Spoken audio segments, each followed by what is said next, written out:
देखिए हर चीज में राम कथा में रहस्य छुपा हुआ है। कुशलता पूछने की क्या बात थी, अभी 5 मिनट पहले ही तो इनके पास से गई थी ना।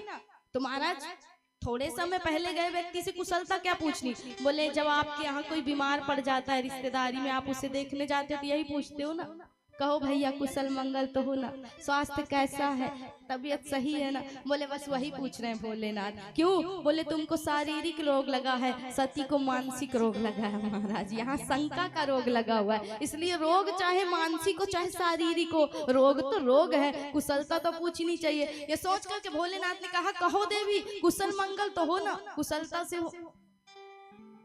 अब सत्य सत्य कहना और सत्य का भार दे करके कहना कि किस प्रकार परीक्षण लिया और किस प्रकार तुमने राम को जाना। कहते हैं उस समय सती के सामने बड़ी असमंजस की स्थिति है। भगवान ने पहले कह दिया सत्य सत्य बोलना, सत्य का भार दे करके अब सत्य बोलना, झूठ मत बोलना। भगवान ने सोचा आप तो शायद सही बोलेंगी, लेकिन सती अभी भी महाराज झूठ बोलने लगी। और सती कहती है कि कछु ना परीक्षा लीन्ही गोसाई,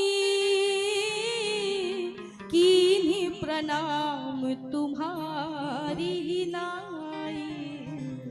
हे महादेव मैंने कोई परीक्षण लिया ही नहीं, मैं तो प्रणाम करना भूल गई थी, इसलिए प्रणाम करने के लिए गई थी। आपने किया, आपने मुझे बताया ब्रह्म है, तो मैंने प्रणाम नहीं किया था, इसलिए मैं तो सिर्फ प्रणाम करने के लिए गई। भोलेनाथ समझ गए कि हमारी देवी आज भी झूठ बोल रही है, इसलिए भोलेनाथ ने नेत्रों को बंद किया और ध्यान लगा करके देखा। तो कहते हैं महाराज भोलेनाथ के सामने पूरा चलचित्र प्रकट हो गया। अब भोलेनाथ के सामने असमंजस की स्थिति है कि अगर सीता के रूप में सती ने स्वरूप धारण किया तो इसके साथ अगर गृहस्थ में रहूं तो मात्र संबंध का, चूंकि सीता मेरी माँ है तो मात्र संबंध का मुझे दोष लगेगा, इसलिए मैं करूं तो करूं क्या। बोले भोलेनाथ के सामने भी कैसी स्थिति है, आगे कुआं पीछे खाई। महाराज रहा भी नहीं जा सकता और छोड़ भी नहीं सकते, करें तो करें क्या। बोले जब कोई संसार की आपको महाराज मार्ग दिखाई नहीं पड़ती है, को किसी प्रकार से आप अपने संशय का, अपनी समस्या का समाधान नहीं खोज पाते, तब आपको भगवान की याद आती है। भोलेनाथ को भी राम की याद आई और कहा हे प्रभु जो निर्णय कराओगे, जो आप उपदेश दोगे मैं वही करूंगा। और भोलेनाथ ने उस समय हृदय को, अपने नेत्रों को बंद किया और हृदय में राम को पुकारा। राम ने सुंदर हृदय से आदेश दिया। तब कहते हैं उस समय आकाशवाणी हुई कि भोलेनाथ धन्य है आप और धन्य है आपकी प्रतिज्ञा। तो कहते हैं महाराज कि सती ने इस आकाशवाणी को सुना और उस समय पूछा कि प्रभु ऐसी कौन सी प्रतिज्ञा है जो आपने ली है और जिसके परिणामतः आकाशवाणी में धन्यवाद दिया गया आपको। कहते हैं कि भगवान भोलेनाथ ने सोचा बताएंगे तो मन दुखित होगा, अपने व्यवहार से ही समझा देंगे, सती समझ जाएंगी कि अब इस देह से इनसे मिलान नहीं हो सकता है, हमने इनका त्याग कर दिया। महाराज कहते वही प्रभु आज सती के दुख को कम करते हुए और कैलाश पर्वत की ओर बढ़ते हुए जा रहे हैं। गोस्वामी जी भाव लिखते हैं बरनाथ पंथ विविध इतिहासा, विश्वनाथ पहुँचे कैलासा। राम सिया राम जय जय राम, राम सिया राम जय जय राम। सारे रास्ते इतिहास की विविध पुराणों की कथाओं को कहते हुए सती के दुख को कम करते हुए महाराज भोलेनाथ कैलाश पर्वत पहुंचे। कैलाश पर्वत पे जाकर के भोलेनाथ ने समाधि ले ली और समाधि में लीन हो गए। इधर सती का शरीर सूखने लगा, पति ने छोड़ दिया है, त्याग दिया है, वियोग सहन नहीं होता। सती ने मन में विचार किया कि हे विधाता या तो इस देह से मिलन करा दो या फिर इस वियोग की अग्नि में न चलाओ, इस शरीर का अंत करा दो। और कहते हैं सती ने मन में विचार कर लिया, उसी समय संकल्प ले लिया। महाराज अब समय धीरे धीरे बीता और गोस्वामी जी वर्णन कहते हैं कि कई वर्षों के बाद, कई संवत्सर के बाद भोलेनाथ की समाधि टूटी और तब भोलेनाथ जागृत हुए। तब आगे क्या लीला हुई महाराज कहते समय बीते संवत सहस सतासी, तजिय समाधि शंभु अविनाशी। राम सिया राम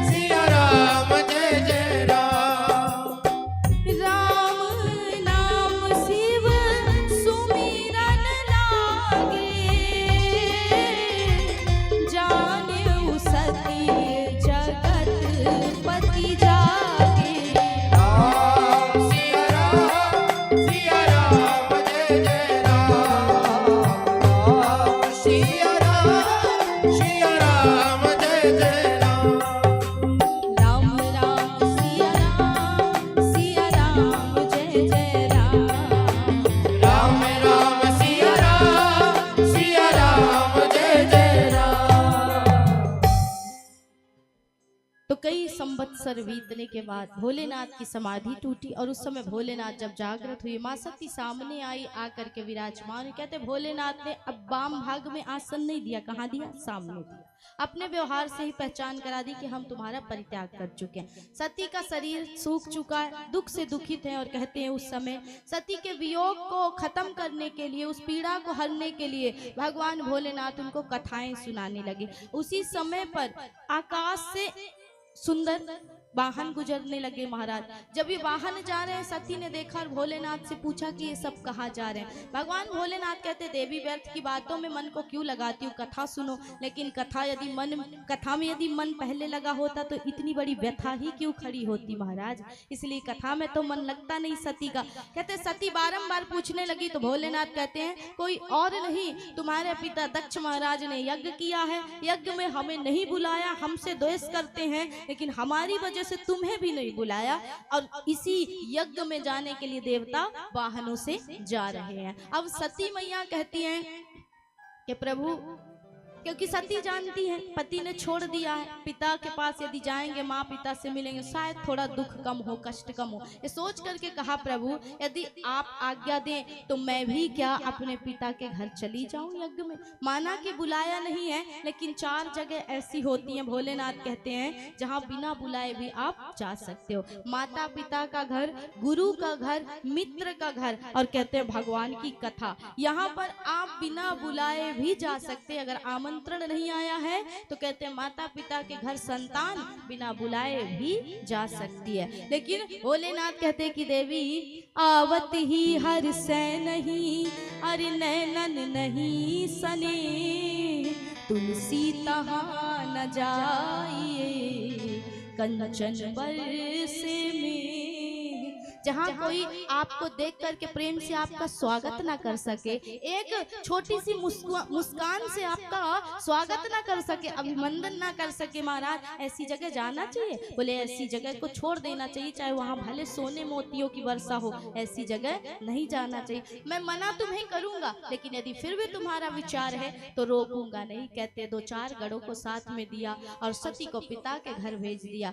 सती जब उस दक्ष के यज्ञ शाला में पहुंचती है, उस घर में पहुंचती है, कहते किसी को भी बोलने की अनुमति नहीं थी। दक्ष ने मना किया था कि शिव तो नहीं आएगा, लेकिन सती जरूर आएगी, तो किसी को उससे बात नहीं करना है महाराज। सती से कि कोई नहीं मिला, कौन मिला? बोले माँ तो माँ होती है, सादर मिले ही एक माता। सिर्फ माँ ने प्रेम से हृदय से लगाया और कहा पुत्री तेरे पिता के विनाश का समय आ चुका है। अर्थात जो शिव का नहीं वो 100 के समान है महाराज।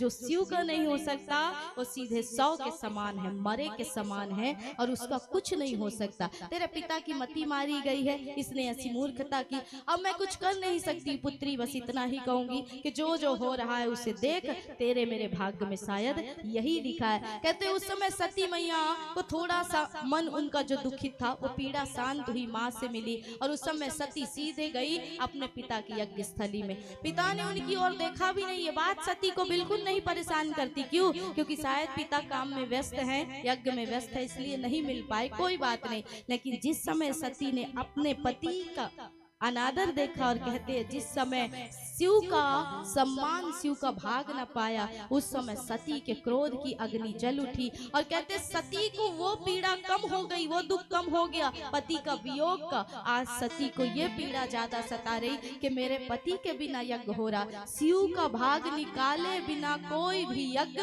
कभी सफल हो ही नहीं सकता और बिन शिव के जो यज्ञ हो रहा है वो सिर्फ और सिर्फ सर्वनाश का प्रतीक है महाराज। इसलिए सती क्रोध में आई और कहती हैं कि सुनहु सभासद सकल मुनिंदा, कहिए सुनी जिन संकार निंदा, सो फालु तुरत लहब सब काहू, भली भांति पछताब पिताहु, सुनहु सभासद। इस सभा में बैठे हुए चाहे वो मेरे पिता हैं, चाहे वो जितने भी सभा में बैठे हुए संत मुनिजन हैं, मैं सत्य कहती हूँ, एक शिव की अर्धांगिनी होने के नाते नहीं, जगत की जननी होने के नाते सत्य सत्य कहती हूँ कि शिव की निंदा कभी नहीं सुननी चाहिए। और जिस जिसने निंदा की है,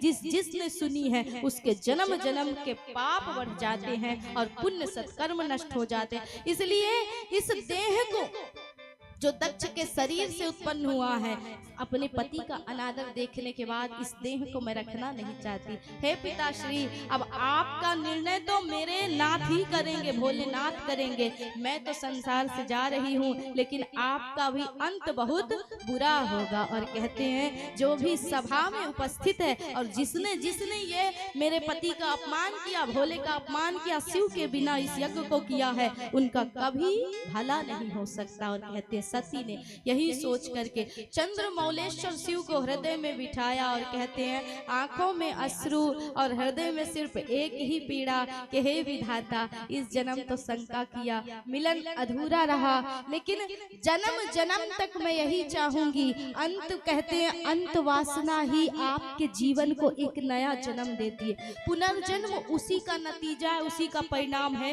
ये सती का चरित्र सिखाता है। कहते हैं सती ने अंत समय हृदय में इस बात का सुमिरन किया, चिंतन किया कि जब भी जन्म लूं, हे विधाता, भोलेनाथ ही मुझे पति के रूप में मिले।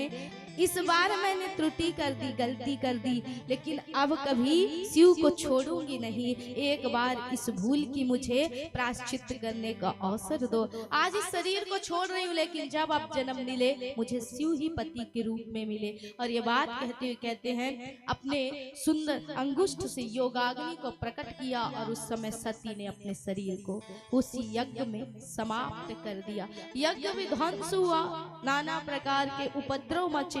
आप सभी को ज्ञात है कि किस प्रकार यज्ञ की स्थिति बन गई। कहने का अर्थ सिर्फ इतना है कि जो सत्कर्म किसी से द्वेष के पद्धति से किया जाए, द्वेष के उपदेश से किया जाए, उसके महाराज किसी से बदला लेने के लिए किया जाए, कहते हैं वो सत्कर्म कभी फलीभूत नहीं हो सकता। और यहाँ तो साक्षात शिव से द्वेष किया गया था, तो यज्ञ कैसे फलीभूत हो सकता था। इसलिए आज स्वयं देवी ने, सती ने अपने देह का परित्याग कर दिया। यज्ञ में हाहाकार मच गया, गणों ने आकर के यज्ञ का विध्वंस किया। साक्षात स्वयं रुद्रदेव ने, महाराज भगवान शिव ने अपनी जटा से वीरभद्र को प्रकट किया। उन्होंने आकर के कालिका के साथ यज्ञ को पूरा तहस नहस कर डाला, विध्वंस कर डाला।